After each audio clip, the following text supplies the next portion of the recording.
Saudi அரேபியாவில் ஒரு நெகிழ்வான நிகழ்ச்சி ஒன்று நடந்திருக்குதுங்க. அதாவது ஒரு பாகிஸ்தானி பட்டான் அவன் என்ன பண்ணியிருக்காப்புல, வண்டி கொஞ்சம் ஸ்பீடாக ஓட்டிகிட்டு போயிருக்கிறாப்புல. அந்த டயத்தில் வண்டி ஆக்சிடெண்ட் ஆகுது. வண்டி ஆக்சிடெண்ட் ஆனாக்க எய்த்தாவில் வந்த வண்டியில் வந்துட்டு ரெண்டு சவுதிகளுமே இறந்துட்டாங்க அடித்த அடியில். இது தவறு யார் மேலேன்னு சொல்ல முடியாது. என்ன ஹைவேலாம் ஒன்றும் பண்ண முடியாது. வண்டி கண்ட்ரோல்லாம் பண்ண முடியாதுன்னு வச்சுங்களேன். ஏதாவது ஒரு வகையில் டக்குன்னு ஸ்லோ பண்ணானா போதும், முடிஞ்சு போச்சு. அதனால் அந்த 2 பேரும் இறந்து போயிட்டாங்க.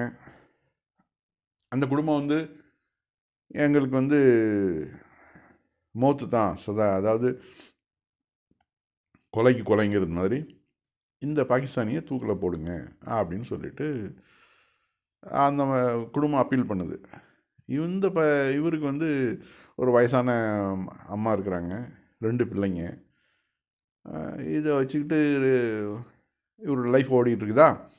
இவர் ஒரு 15 வருஷமாக ஒரு கஃபீல்கிட்ட வேலை செஞ்சிட்ருக்கிறார். அப்போது அந்த கஃபீல் இவரோட நிலைமையெல்லாம் பார்த்துட்டு ரொம்ப வருத்தப்பட்டு அந்த சவுதி ஃபேமிலிகிட்ட போய் பேசி பார்க்குறாரு. இது மாதிரி நீங்கள் அவரை மாஃப் பண்ணி விட்டுருங்க.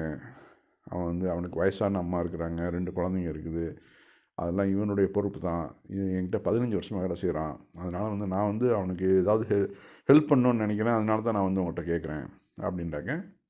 அதுக்கு ஏதாவது பணங்கன்னு தேவைப்பட்டுச்சுன்னா சொல்லுங்கள், நானும் என்னுடைய குடும்பத்தார்கள், என்னுடைய சொந்தக்காரங்கள்ட்டலாம் நான் பணம் வாங்கி உனக்கு நான் தரேன் அப்படின்னா, இல்லை எங்களுக்கெல்லாம் பிளட் மணிலாம் வேணாம், எனக்கு என் பிள்ளைங்க 2 பேர் போனாங்கல்ல, அவனோட உயிரும் போகணும் அப்படின்னு சொல்லி அந்த குடும்பம் ரொம்ப கராராக பேசுது. அதுக்கு பிறகு பாகிஸ்தான்லேருந்து அவங்க ஃபேமிலியெல்லாம் அழைச்சிட்டு வராப்புல இந்த சவுதி.